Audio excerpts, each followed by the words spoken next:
Did you know that poor sleep is one of the contributing factors or one of the leading causes of mental illness?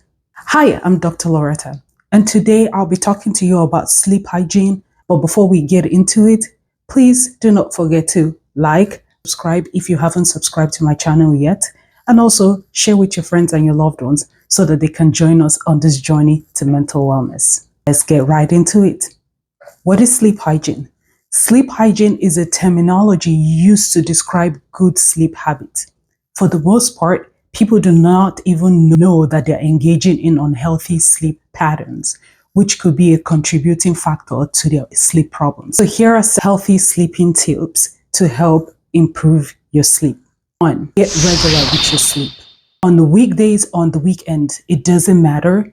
Ensure that you're going to bed at the same time every day or almost at the same time every day, and you are waking up at about the same time every day. One of the best ways to train your body to sleep well is to go to bed and get up at the same time every day, even if it means you waking yourself up with an alarm. Tip number 2, sleep when sleepy. If you are not feeling sleepy, it is highly encouraged for you not to go to bed until you start to feel sleepy. Only when you feel tired and sleepy, only then should you go to bed. Tip number 3, get up and try again. If you go to bed and you lay on your bed for about 20 to 30 minutes and you haven't fallen asleep, please get up and do something calming or something boring to make you feel sleepy. Do not engage in activities that are too stimulating because it ends up even making you wide awake and defeating the purpose at the end of the day. When you get up, here are some things you can do. You can sit on a couch, but not on your bed. Sit on a couch. Please do not turn on the light because the emphasis is you do not want anything to stimulate your brain. You can get up and read a boring book, like reading your phone book, reading a calendar, reading something that is boring, not something interesting that will stimulate your brain to stay awake. Avoid caffeine. Most times because people are having sleep issues, they have a hard time staying awake during the day that they end up consuming an enormous amount of caffeine, which ends up impairing their sleep at night. Caffeine is not only found in coffee, so I highly encourage you to read your labels because you can also find caffeine in tea, in coffee, in some candy, in soda, and also in some medications. Example is Excedrin. So read your labels and be mindful of what you consume. And if you must take caffeine, it's highly recommended for you to stop taking caffeine about 4 to 8 hours before bedtime. Tip number 5, avoid alcohol. It is actually a myth that alcohol helps your sleep be better. Here's one thing that alcohol does. Alcohol helps you fall asleep. However, alcohol does not help you stay asleep. When alcohol starts to metabolize in your system, it ends up impairing your sleep. So it's highly encouraged that you avoid consuming alcohol about 4 to 6 hours before going to bed. Number 6, bed is for sleeping. Ensure that your bed is only meant for sleep and sex, so that your body begins to associate with your bed with only sleep and sex. Do not watch TV in your bed. Do not read books in your bed. Do not eat in your bed. Do not do work on your bed, so that way your body will learn not to connect these things to your bed and it only connects sleep and sex to your bed. Tip number 7, no naps. As much as you can, if you're able to avoid taking naps during the day, it will actually help create more sleepiness when it's time to go to bed. If you're tired during the day you must take a nap, ensure that you're not taking a nap for more than an hour. Ensure that nap you're taking is less than an hour, and ensure that you're taking this nap before 3 p.m. Tip number 8, create a sleep ritual. What are sleep rituals? It's a routine that you start to create before bed so that once you start to consistently engage in this routine, it's a way of you unwinding and preparing your brain and your body for sleep. develop your own ritual of things that reminds your body that it's time to sleep.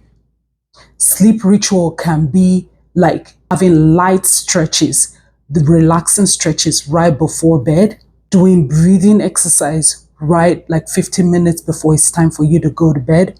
Sleep ritual can look like brushing your teeth, doing your skincare routine, taking a shower, drinking a hot cup of cocoa, a warm cup of milk, or a hot cup of tea that does not have caffeine in it right before bed.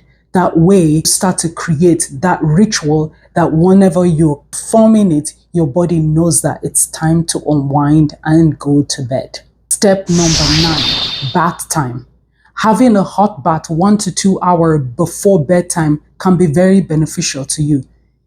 It will raise your body temperature, causing you to feel sleepy as your body temperature drops again. Research has shown that sleepiness is associated with a drop in body temperature. Tip number 10, no clock watching. Usually when people are having a hard time falling asleep, what they tend to do is watching the clock, picking up their phone to see what the time is, or looking at an actual clock to see what the time is. Frequently checking the clock during the night can only even wake you up because you're keeping your mind alert by trying to read and look at time using light. And that light can stimulate your brain and impede you being able to fall asleep. Don't be an onlooker of time while you're trying to fall asleep. It only ends up creating a lot of anxiety because say you are supposed to get up at 6 a.m. and it's already 4 a.m., you start to panic because you haven't fallen asleep and it's almost close to the time that you need to wake up. Tip number 11, use a sleep diary. It's almost like a clock watcher. Sleep diary can almost easily put you in the same state as a clock watcher. But however, the benefit of sleep diary is a way of you being able to track your sleep properly and accurately so that you're not assuming and you're able to provide whomever you're working with, be it a therapist, a clinician, whomever it is, you're able to provide them with an accuracy of what your sleep pattern is. However, it's highly recommended that this should not be done for more than 2 weeks because we don't want this to be a habit. And then maybe 2 months or more down the road, depending on whatever the therapist is working with you on, you can now do another sleep diary to track your sleep again to see what the difference of your sleep at that point in time was to the initial stage before you started any type of cognitive behavioral therapy for insomnia or whatever type of treatment that clinician is working with you on improving your sleep. Tip number 12, exercise. Regular exercise is a good idea to help with sleep. However, it is highly recommended for you not to engage in any strenuous exercise 4 hours before bedtime. It is better for you to exercise earlier in the day, like taking your walking earlier in the day, going to the gym. However, please avoid strenuous exercise 4 hours before bedtime. Tip number 13, eat right. A healthy and balanced diet can help you sleep well, but timing is very important. Timing is of the essence. It's disencouraged for you to eat heavy meals right before bed. I'll also disencourage you from going to bed hungry because that hunger can also affect your sleep or the quality of your sleep. And if you must eat anything closer to bedtime, how about you try having a light snack? Also, it is highly encouraged for you to eat a much more healthy and balanced meal versus eating junk. Because guess what? Junk contains higher levels of calories and sugar, which can also interfere with your sleep versus eating more of your fruits, your vegetables, and your balanced diet right before bedtime. Tip number 14, create the right space. It is very important that your bed and your bedroom is quiet and comfortable. If you can afford it, invest in good mattresses, good pillows, comfortable blankets to help make your sleeping space comfortable. Ensure that your room is dark and quiet. If able to, invest in dark curtains or dark shades to create that darkness in your room to help improve your sleep. If you must, use eye mask so that the light rays in the morning do not end up interrupting your sleep. If you must, you can use earplugs to create silence while you go to bed. Tip number 15, keep your daytime routine the same. I know when you've already had a hard time falling asleep the day before, sometimes you feel the need to adjust your daily routine because you feel tired. It is important that you keep your daytime activities the same way you planned them, and do not avoid activities simply because you feel tired. Tip number 16, avoid nicotine. It is actually a myth that nicotine relaxes you and helps you go to sleep. When nicotine is saturated in your system, it ends up having the same effect like caffeine does in your system. If you must, please do not smoke closer to bedtime. And if you can stay away from nicotine completely, please do so.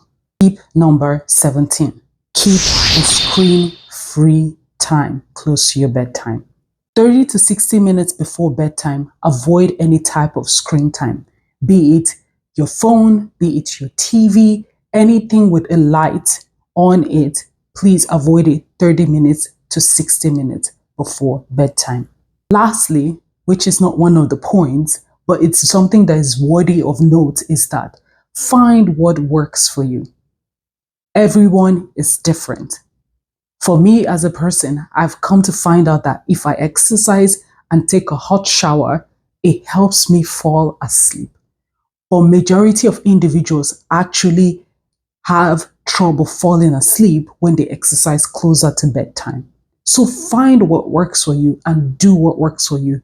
However, engaging in any or multiple of this 17 sleep hygiene that I've shared with you can most definitely help improve your sleep. Please let me know in the comment section if there are any other tips that you engage in that helps foster a better sleep for you.